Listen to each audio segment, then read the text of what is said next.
ಅದು ಕಥೆ ಅಷ್ಟು ಶುದ್ಧವಾಗಿರೋದ್ರಿಂದ ಚೆನ್ನಾಗಿದೆ. ನನಗೆ ನಿರ್ದೇಶಕರು ನಿರ್ಮಾಪಕರದ್ದು ಮನಸ್ಥಿತಿಗಳು ತುಂಬ ಒಂಥರ ಸೆನ್ಸಿಟಿವ್ ಆಗಿದೆ. ಮತ್ತು ಎಲ್ಲರೂ ಕೂಡ ಒಂದು ಕವಿತಾ ಪ್ರಿಯರು.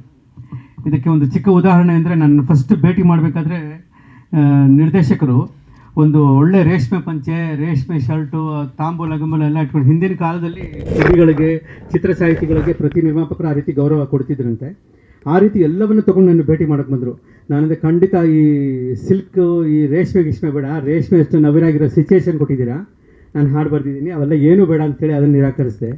ನಿರ್ಮಾಪಕರು ಏನು ಮಾಡಿಬಿಟ್ರು, ಇಷ್ಟು ಅವ್ರ ಹ್ಯಾಂಡ್ ರೈಟಿಂಗಲ್ಲಿ ನನಗೊಂದು ಪತ್ರ ಬರೆದು, ಆ ಪತ್ರ ನನ್ನ ಮುಂದೆ ಓದ್ಬಿಟ್ಟು ನನ್ನ ವೆಲ್ಕಮ್ ಮಾಡಬೇಕು ಅಂತೆಲ್ಲ ಪ್ರಯತ್ನ ಮಾಡಿದರು ಉಮೇಶ್ ಅವರು.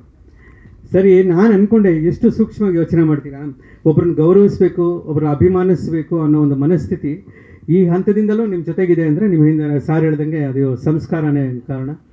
ಖಂಡಿತವಾಗ್ಲೂ ಇಂಥ ಸಂಸ್ಕಾರ ಇರುವಂಥ ನಿರ್ದೇಶಕ ನಿರ್ಮಾಪಕರು ಇದ್ದ ಮೇಲೆ ಇಡೀ ತಂಡ ಅದ್ಭುತವಾಗಿರುತ್ತೆ. ಅಫ್ಕೋರ್ಸ್ ಸಾಹಿತ್ಯದ ಒಂದೊಂದು ಲೈನ್ ಬಗ್ಗೆನೂ ಕೂಡ ನಿರ್ದೇಶಕರಿಗಿಂತ ನನ್ನ ಹತ್ರ ಜಾಸ್ತಿ ಮಾತಾಡಿದವರು ಈ ನಾಯಕ.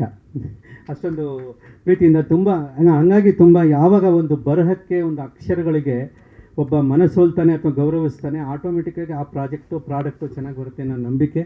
ಇದಕ್ಕೆ ಇಂಬು ಕೊಡೋ ಥರ ನಮ್ಮ ಸುನಾದ್ ಮ್ಯೂಸಿಕ್ ಮಾಡಿದ್ದಾನೆ ಅದ್ಭುತವಾಗಿ. ಸುನಾದ್ ತುಂಬ ನನ್ನ ಸೋದರ, ತುಂಬ ಅದ್ಭುತವಾದ ಕ್ಲಾಸಿಕಲ್ ನಾಲೆಡ್ಜ್ ಇದೆ, ವೆಸ್ಟರ್ನ್ ನಾಲೆಡ್ಜ್ ಇದೆ, ತುಂಬ ಒಳ್ಳೆ ಮ್ಯೂಸಿಷಿಯನ್, ತುಂಬ ಒಳ್ಳೆ sound recordist, sound quality, mastering ಎಲ್ಲ ಮಾಡೋದ್ರಲ್ಲಿ ತುಂಬ ಎಕ್ಸ್ಪರ್ಟ್ ಅವರು. ತುಂಬ ಒಳ್ಳೆ ಕಂಪೋಸಿಷನ್ಸ್ ಮಾಡಿದ್ದಾರೆ Sunad. All the best, God bless you. ಇಡೀ ಚಿತ್ರತಂಡಕ್ಕೆ, ನಾಯಕಿಯರು, ನಿಮಗೆ ಅಷ್ಟೇ, ಎಲ್ಲರಿಗೂ ಕೂಡ. ಮತ್ತು ಮುಖ್ಯವಾಗಿ ಇದಕ್ಕೊಂದು ಒಳ್ಳೆ ಅಂಬಾರಿ ಬೇಕಾಗುತ್ತೆ. ಅದನ್ನು ಇಲ್ಲಿ ನನ್ನ ಪಕ್ಕದಲ್ಲಿ ಕೂತಿದೆ ಅಂಬಾರಿ. ಇದು ಹಾಡುಗಳನ್ನು ಚೆನ್ನಾಗಿ ಹೊತ್ತು ಮೆರೆಸುತ್ತೆ ಅಂತ ನನ್ನ ನಂಬಿಕೆ. ಅದಕ್ಕೆ ನಿಮ್ಮೆಲ್ಲರ ಆಶೀರ್ವಾದನೂ ಇರುತ್ತೆ ಅನ್ನೋದು ಇನ್ನೂ ದೊಡ್ಡ ನಂಬಿಕೆ. ತುಂಬ ಧನ್ಯವಾದಗಳು. Thank you Shilpa Srinivas sir.